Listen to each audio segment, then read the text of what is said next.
1502년 숙종 때 그려진 탐나술력도 속의 한 장면. 산지천을 따라 집들이 줄지어 들어서 있고 하천 하류에는 의복을 갖춰 입은 300여 명의 관리들이 북쪽을 향해 절을 하고 있습니다. 그림의 제목은 건포배은. 건포는 건의포구, 즉 지금의 산지포구를 뜻하는데요. 임금의 은혜에 보답한다는 의미로 제주의 관리들이 올리던 큰 행사였습니다. 목사가 부임하거나 조정의 명령이 내려오면 산지포구는 이처럼 중요한 무대가 되곤 했는데요. 산지천은 단순히 하천이 아니라 섬과 중앙을 이어주던 다리였고 사람들의 삶과 역사가 오가던 길목이었습니다. 한 시대에서 또 한 시대를 지나며 제주 사람들의 삶을 품어온 산지천. 이제 그 물길이 들려주는 이야기에 귀 기울여 봅니다.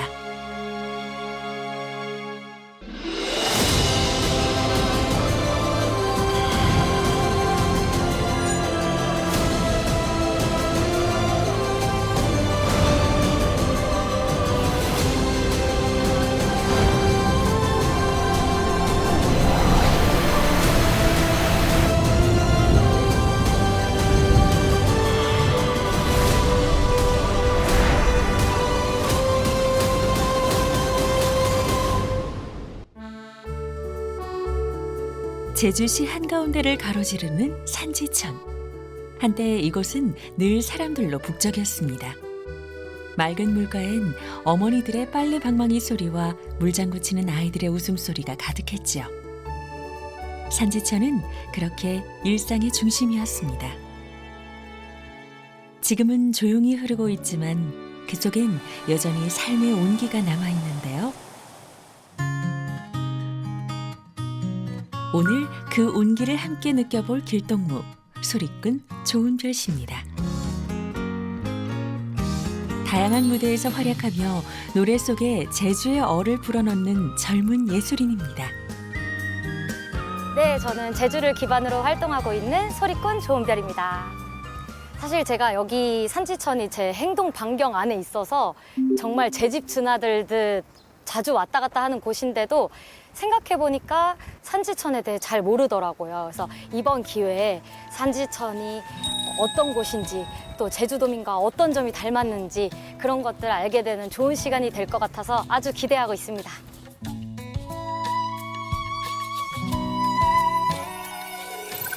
오늘 추억여행을 함께 해주실 분, 제주의 삶과 역사를 오랫동안 기록해온 질토레비 문영택 이사장님. 안녕하세요, 이사장님. 반갑습니다, 은별님. 네, 제가 산지천에 대해 궁금한 게 너무 많아서 오늘 이사장님을 찾아왔습니다. 잘 오셨습니다. 이 산지천이 탐나국을 있게끔 한 그 동맥이고 젖줄이에요. 그렇군요. 그렇죠.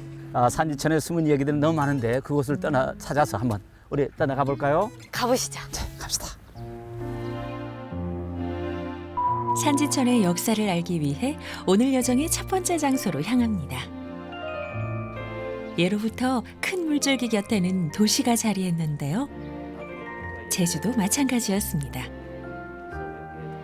제주에는 제주목과 정의현, 대정현 세 개의 중심지가 있었는데 그중에서도 가장 크고 중심이 된 곳이 바로 이곳. 산지천과 제주읍성이 둘러싼 제주목 일대였습니다. 이사장님, 오늘 산지천에 숨어있는 이야기를 들려주신다고 하셨는데요. 예. 이곳은 어디인가요? 그렇죠. 이곳의 역사를 수록한 글 앞에 우리 와 있어요. 바로 여기가 동성이 시작되는 바로 그곳이랍니다. 제주 역사에서 아주 중요한 사건이 있는데 이게 1555년 일어난 울묘외변 제주 태첩이에요. 조선왕조실록에도 기록되어 있는데 명종실록에도 울묘외변 쭉 1555년 외구 천여 명이 저 육지 상륙하다가 실패해가지고 다시 40여 척에 분성해가지고 화북포고로 해서 제주 성을 빼앗아서 어머. 제주를 출발지로 해가지고 다시 조선을 집어삼키겠다. 네. 이게 바로 울묘외변이에요.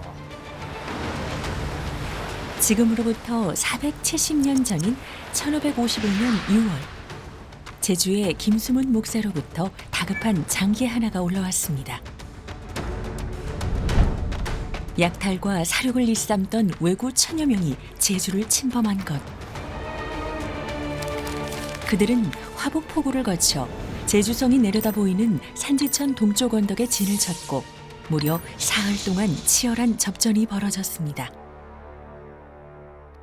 근데 3일 만에 기적이 일어났습니다. 그때 성이 어디였냐면은 산지천이 성 바깥에 있었습니다. 산지천 서쪽으로 병문천 동쪽으로 성이 있었는데 성문 딱 앞을 막아버리니까 3일 동안 먹을 물이 없어. 완전 도가니들이 쥐가 돼버렸어. 이때 기적이 일어나. 제주 사람들이 날렵하게 70명의 효용군과 4인이 치마 돌격대가 조직되고 김수문 목사가 또 앞장서고 해서 3일 만에 왜구를 100여 명을 죽이고 배를 10여 척 빼앗았습니다. 아, 대단한 사건이죠. 대단한 사건이죠. 이게 울매변 제주 대첩이에요. 그래서 다시 또 왜구가 쳐들어온단 말입니다. 그러면 성을 어떻게 하겠습니까?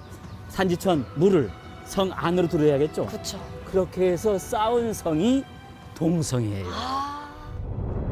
아군은 승리했지만 제주성의 허점도 함께 드러났습니다. 성이 낮은 지대에 놓인 탓에 높은 언덕에 자리 잡은 적군이 성 안을 훤히 볼 수 있었고 무엇보다도 식수 문제가 컸는데요. 하천이 멀다 보니 고립이 길수록 성 안의 사람들은 심각한 목마름에 시달렸던 것입니다.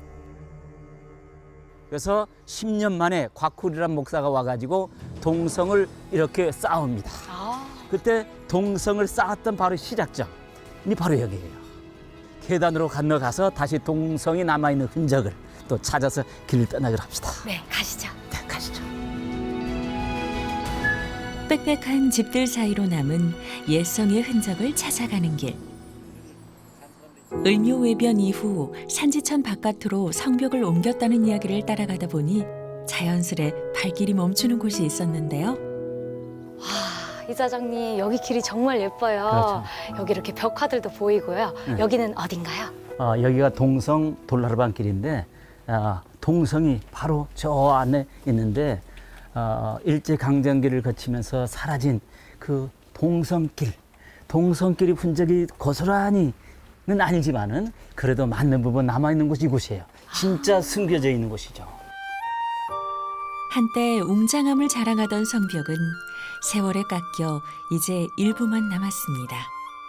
하지만 그 안에 담긴 이야기는 사라지지 않고 여전히 전해지는데요. 그럼 동성이 확장되면서 그렇지요, 산지천에도 어떤 변화가 있었을 것 같은데. 그렇지. 산지천이 이제 완전히 성 안으로 들어왔으니까 완전히 산지천이 난리가 난 거야. 네. 사람들이 특히 여름에는 그냥 뭔가 물어. 그렇지 않아도 먹을 물 떠러 가는데 여름에는 이 목욕하려고 하는 그냥 완전 사람들이 살아드는 그런 명소가 된 겁니다. 산저천은 제주성 동쪽 1, 2에 있다. 곧 가락천 하리로 물이 2리쯤 흘러 바다로 들어가는데 그곳이 건이포이다. 지금은 성 안에 있다. 산저천은 얼음처럼 차고 막다. 이곳은 본래 얼음이 없어서 이 시내에서 답답함을 씻는다. 여름철 주인들은 여기서 몸과 마음을 차게 하는데 다만 물을 깃고 씻는 경우가 많다. 성 안에서는 모두 이 물을 쓴다. 산지천은 그저 평범한 하천이 아니라 성안 사람들의 삶을 지탱하던 소중한 생명수였습니다. 물론 제주도 내 하천이 이렇게 원류를 보게 되면 가운데 한라산이 있죠. 그래서 한라산으로부터 흘러내려오는 그런 특성을 갖고 있는데 이 산지천은 가장 큰 줄기인 산천단 그 부근에서 발원을 해서 제주 시내의 가장 중심지를 관통해서 그리고 또 옆에 이 삼성열, 우리 박물관, 신산공원, 제주 읍성을 관통해서 흘렀던 가장 중요한 수맥이 산지천이라고 할 수 있겠습니다. 긴 세월 따라 고요히 흐르는 산지천. 그 흐름의 끝자락 하류에도 또 하나의 옛 이야기가 숨쉬고 있는데요. 제가 산지천에 올 때마다 사실 여기 아래에 있는 저 아주 귀여운 석상에 대해서 너무나 궁금했거든요. 진짜 저 석상에 대한 그 유래, 역사, 바로 산지천이 역사와 같이 맥을 같이 합니다. 그 조천석을 받쳐주는 그 큰 돌, 암자죠. 이걸 우리는 지주암 또는 경천암이라고 합니다. 경천암, 하늘의 재앙을 막아주는 암자, 큰 돌이라는 의미죠. 그러면서 그 돌 위에, 암자 위에다가 또 예쁘장 한 1km 안 되는 한 90여 cm 되는 그 조천석을 또 넣었어요. 언제 그 조천석을 아로새겼느냐? 요건 역사에 나와 있습니다. 286명의 목사들이 제주에 와 있는데 제주 사람들을 위해서 탐남인을 위해서 애쓴 사람이 흔치 않습니다.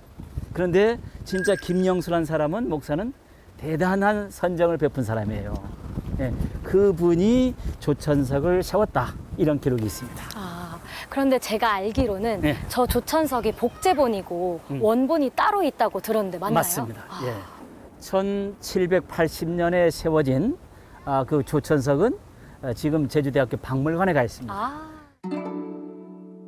이게 바로 산지천 하류를 지켰던 조천석의 원본입니다. 하늘을 받쳐 쏟아지는 재앙을 막는다는 뜻처럼 조천석은 긴 세월 동안 제주 사람들의 염원을 품어왔습니다. 대한민국 한국 전쟁이 일어나자 제주도에 15만이 넘는 피난민들이 오죠. 그러면 이분들이 제주시에 왔을 적에 어디에 사느냐? 주로 이쪽에 삽니다. 그랬을 적에 이 산지천이 완전히 그냥 이 피난민들을 들끓었어요. 비가 억수같이 쏟아지고 태풍이 불면은 저기 산지천, 저기 한라산에부터 내가 터져. 내가 터지면은 엄청나게 급류가 휘몰아칩니다. 휘몰아쳐요. 여기에 있는 그 산지천도 그 너무나 많은 황폐가 됩니다. 탐나국 시대 때부터 이 농사가 잘 되게끔 급류를 휘몰아쳐 가지고 농사를 망치게 하지 말아 주십시오. 그리고 이 썰물 밀물 적당히 오가면서 농사를 잘 되게 해 주십시오 하고 경천, 하늘을 떠받치는 신앙의 성소가 바로 이 경천합니다. 그럼 제주도 사람들은 이 산지천에 가까이 있으면서 뭔가 감사하기도 한 마음, 그리고 이 물살이 너무 세니까 두렵기도 한 마음, 이 두 가지 마음을 같이 가지고 살았을 것 같아요. 참 이 장소가 굉장히 새롭게 다가오는 것 같습니다. 맞습니다. 아주 잘 보셨습니다. 감사하는 마음과 뭔가 하늘이 우리를 내려다보고 있으니까 경천하면서 또한 조심스럽게 살라는 이러한 그 생각을 동시에 얻을 수 있는 그런 성스러운 장소죠. 산지천에 대해 늘 고마운 마음과 두려운 마음을 함께 품고 살았던 제주 사람들. 그 물줄기는 생활 깊숙이 스며들었는데요. 상수도가 보급되기 전까지 제주 사람들은 산지천을 어떻게 이용했을까요? 이제 산지천은 산지천변에서 용천수가 솟아나서 흘러서 사시사철 물이 흐르는 하천을 연출하는 곳입니다. 그러니까 다른 용천수하고 달리 하천과 결합을 하면서 규모 면에서도 굉장히 크고 또 산지천 하류에 산지항이 있어서 왕래하는 사람들이 과거부터 많았고 그에 따라서 이제 상권이 형성되고 정주 인구가 늘어나면서 일찍부터 도시화된 지역입니다.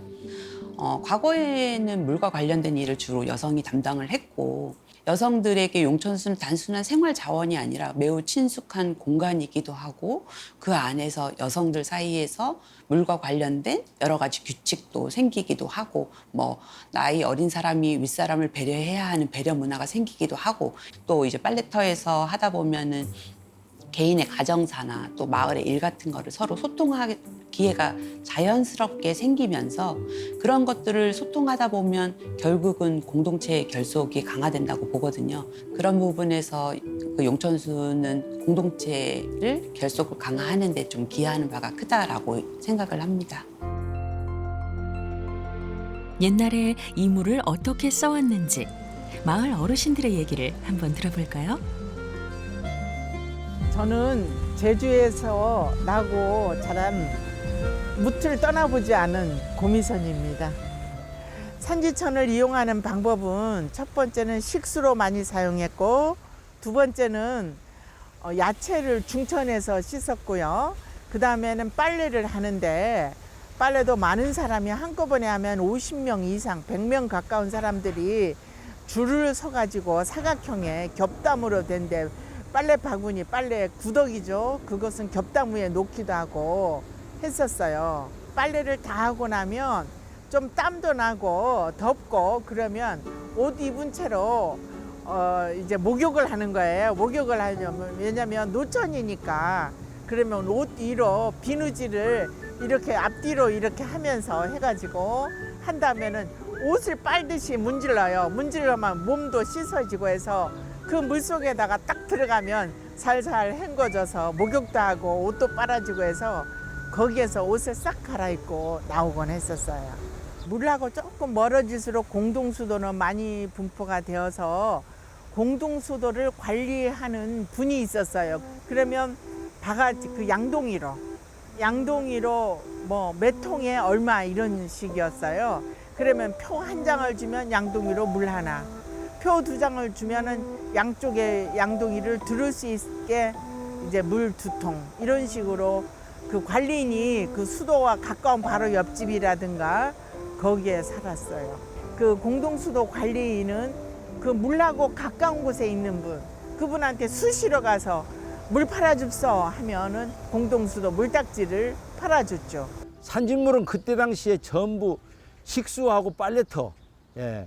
제주 도내의 시내의 이 건입동이나 동문통 그 일대는 수돗물이 없으니까 여기에 걸 전부 여자들은 물허벅으로, 남자들은 물찌개로, 그다음 어린이들은 주전자로 그걸 떠다가 계속 갖다가 항아리에 부어놓으면서 먹었습니다.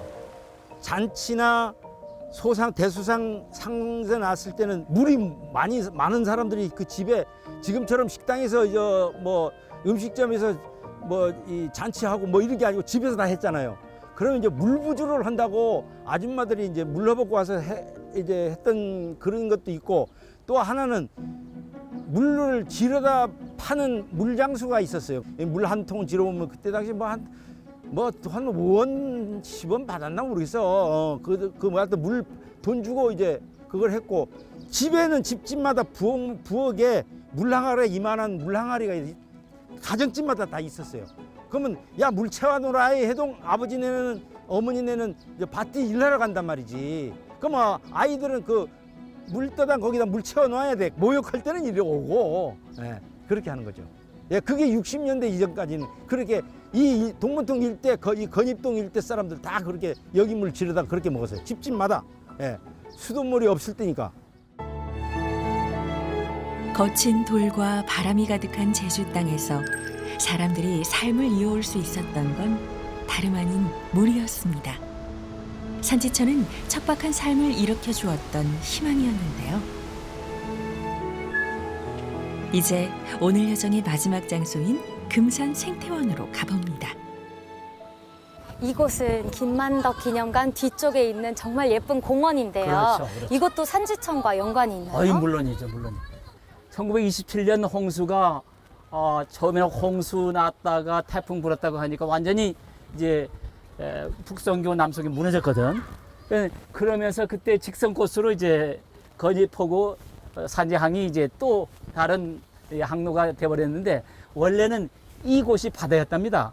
아까 물길이 바뀔 정도의 홍수라면 피해가 좀 컸을 거라고 예상이 그렇죠. 되는데요. 엄청났죠. 그 당시 제주 읍성에 사는 사람들이 한 3,000호, 2,000에서 3,000호인데 한 500호 정도가 침수를 당했대요. 다음에 여기 주변에 그 소와 말이 한 400두 정도가 그냥 쓰러졌대요. 어머. 그래서 40-50년 만에 한 번씩 오는 태풍에 의해서, 호우에 의해서 저 남수구, 북수구 그게 돌다리가, 석교가 무너졌던 거예요. 1927년 산지천 대홍수는 태풍으로 인한 폭풍으로 하천이 범람했고 제주 성내 약 300여 호가 침수되었습니다.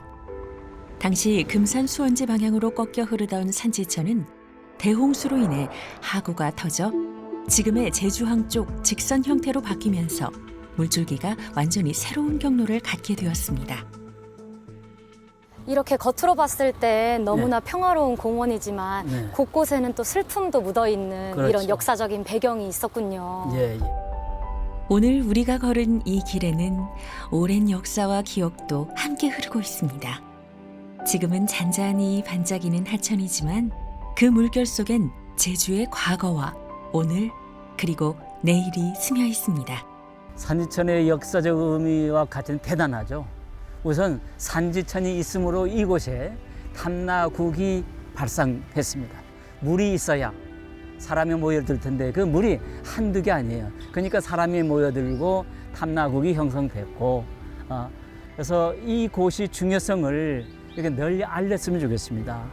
제가 굉장히 자주 오는 이 산지천의 여러 가지 역사적 배경이나 이런 것들을 알게 되니까 제주도민의 삶 그 자체와 너무 닮아 있다. 즐거움도 있고 또 슬픔도 있는 곳이라는 게 느껴져가지고 내가 살고 있는 이 동네에 대해서 알고 사는 것이 얼마나 중요한가. 그리고 내가 사는 동네를 더 사랑하고 알려고 노력해야겠다. 이런 프로그램 정말 너무 좋다. 이런 생각하게 됐습니다. 뿌듯합니다. 여기는 제주도네. 옛날 옛적 과거지사 탐나국으로 이름 높아 삼신산도 안개 속에 산지 포저 돛배 위에 갈매기만 놀고 날고 고수의 저 말들은 사랑만도 짜고 논다. 아양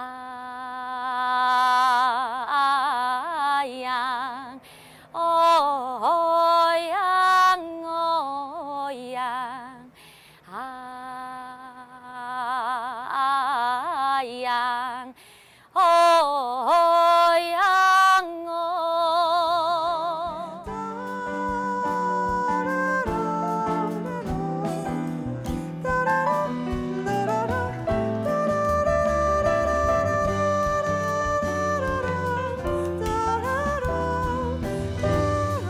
희로애락이 깃든 이 노래처럼 산지천은 오랜 세월 제주 사람들의 삶을 품어왔습니다. 때로는 거센 물살로 두려움을 주었지만 그보다 더 많은 날엔 생명을 잇는 고마운 물길이 되었죠. 산지천은 여전히 제주의 이야기를 실어 나르는 살아있는 하천입니다.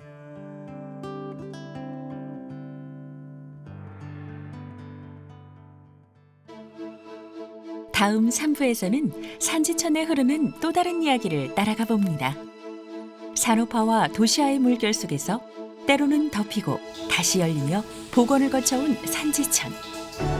그 굴곡진 여정이 어떻게 오늘의 모습을 만들어냈는지 다음 3부에서 함께 따라가 봅니다.